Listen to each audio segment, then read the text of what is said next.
तो क्या देश में बैन हो जाएगा डीजल? अगर डीजल बैन हुआ तो क्या होगा डीजल से चलने वाली गाड़ियों का और डीजल की वजह से प्रदूषण पर कितना असर पड़ता है? नितिन गडकरी ने ऐसा कौन सा बयान दे दिया कि डीजल बैन होने की चर्चाएं अचानक से देश में होने लगी?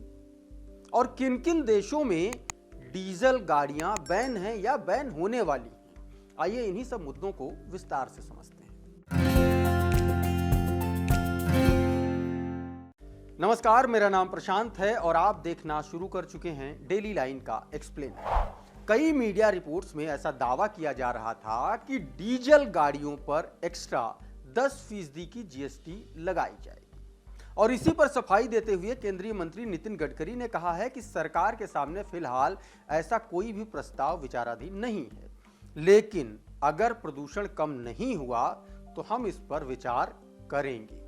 गडकरी ने कहा कि लोगों को प्रदूषण से मुक्ति मिल सके, इसके लिए मैं वित्त मंत्री से डीजल की गाड़ियों पर अतिरिक्त 10% जीएसटी लगाने की सिफारिश करूंगा। ये एक्स्ट्रा पोल्यूशन टैक्स है जिसे लागू करने के लिए उन्होंने एक ड्राफ्ट पेपर भी तैयार कर लिया है। केंद्रीय मंत्री के इस बयान के बाद भारतीय automaker company Tata Motors, Mahindra and Mahindra और अशोक लेलैंड के शेयर 2.5% से 4% के बीच में गिर गए। गडकरी के ऑटो इंडस्ट्री से पेट्रोल और डीजल से ग्रीन फ्यूल की ओर बढ़ने की अपील की है और इसी का असर है कि इलेक्ट्रिक वाहनों की सेल जमकर हो भी रही है, जिसका असर बड़े स्तर पर देखा जा रहा है। मारुति सुजुकी और होंडा ने वाहन सेगमेंट में डीजल कार का निर्माण भी बंद कर दिया है। वैसे दुनिया के कई ऐसे देश हैं जो पेट्रोल डीजल को बैन करने के लिए पहल भी कर चुके हैं और इस योजना पर काम भी कर रहे हैं।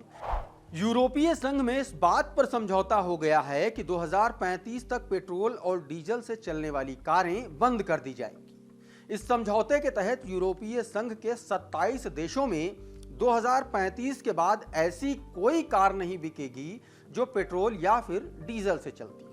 यह फैसला यूरोपीय संघ के जलवायु परिवर्तन पैकेज का हिस्सा है, जिसे फिट फॉर 55 के नाम से जाना जाता है। इस पैकेज का मकसद है 2050 तक कार्बन न्यूट्रैलिटी हासिल कर लेना। भारत भी इसी योजना की तरफ तेजी से कदम बढ़ा रहा है।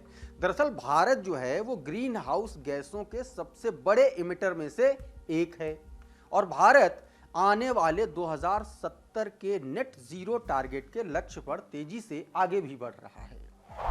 भारत बड़े पैमाने पर एनर्जी इंपोर्ट्स पर निर्भर नहीं रह सकता और उसे खुद के सोर्सेज का विकास करना होगा। भारत के प्राइमरी एनर्जी सोर्सेज कोयला, तेल, नेचुरल गैस और परमाणु। हालांकि बायोमास एनर्जी का एक अन्य सोर्स भी भारत के पास है, लेकिन इसका उपयोग फिलहाल कम हो रहा है। डीजल को बैन करने की चर्चा इतनी क्यों हो रही है, इसे ऐसे समझते हैं। दरअसल गाड़ियों से निकलने वाला जो धुआं होता है वो वायु प्रदूषण का एक मेन सोर्स है, मुख्य कारण है।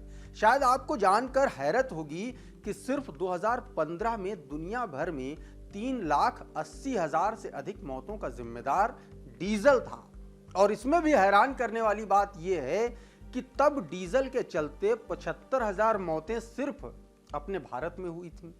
एक रिसर्च में यह पाया गया कि भारत में परिवहन के कारण होने वाली मौतों की कुल संख्या में से 66% मौतें सिर्फ डीजल वाहनों की वजह से हुई और उस दौरान जो मौतें डीजल की वजह से भारत में हुई उनमें से 2.5% मौतें सिर्फ नई दिल्ली में। इसके अलावा 1.8% कोलकाता में, 1% मुंबई में, 0.4% हैदराबाद में, 0.4% ही बेंगलुरु में भी, इसके अलावा 0.3% पुणे और चेन्नई में भी मौतें हुई। और इन्हीं वजहों से भारत सरकार डीजल पर 10% एक्स्ट्रा जीएसटी लगाने की तरफ कदम बढ़ाने जा रही है, ऐसी चर्चा हो रही है और इसका ड्राफ्ट भी तैयार है। अभी हाल ही में गडकरी ने 100% एथेनॉल फ्यूल पर चलने वाली Toyota Innova high cross car को अनवील किया था। यह कार दुनिया की पहली इलेक्ट्रिफाइड फ्लेक्स फ्यूल व्हीकल का प्रोटोटाइप है, जिसे BS6 स्टेज 2 के नॉर्म्स के हिसाब से डेवलप किया गया है। नितिन गडकरी ने पिछले साल ही टोयोटा के फ्लेक्स फ्यूल पायलट प्रोजेक्ट को हरी झंडी दिखाई थी। तब कंपनी ने टोयोटा कोरोला हाइब्रिड को पेश किया था। इसके बाद केंद्रीय मंत्री ने हाइड्रोजन से चलने वाली कार टोयोटा मिराई को भी लॉन्च किया था। गडकरी लगातार ऑप्शनल फ्यूल और ग्रीन एनर्जी से चलने वाली गाड़ियों को बढ़ावा दे रहे हैं। ऐसे में वो समय भी अब दूर नहीं जब भारत भी पेट्रोल डीजल पर बैन लगाने वाले देशों में शुमार हो सकता है। लेकिन आपको क्या लगता है कि भारत से पेट्रोल और डीजल बैन हो जाएगा? क्या देश में डीजल कारों पर बैन लग जाएगा? या फिर अगर डीजल कारों पर, डीजल वाहनों पर टैक्स बढ़ा, 10% एक्स्ट्रा टैक्स बढ़ा, तो उसका खामियाजा सरकारों को क्या होगा? इस पर अपनी प्रतिक्रिया आप हमारे कमेंट बॉक्स में जरूर लिखिए। ये वीडियो अगर आपको पसंद आया हो, इसमें दी गई जानकारी अगर आपको अच्छी लगी हो, तो इसको लाइक और शेयर जरूर कर दीजिए। चैनल पर अगर नए हैं तो हमारे चैनल को सब्सक्राइब कर लीजिए। ये वीडियो अगर आप हमारे फेसबुक पेज पर देख रहे हैं तो हमें फॉलो कर लीजिए। हमारे प्लेटफॉर्म का नाम है डेली लाइन।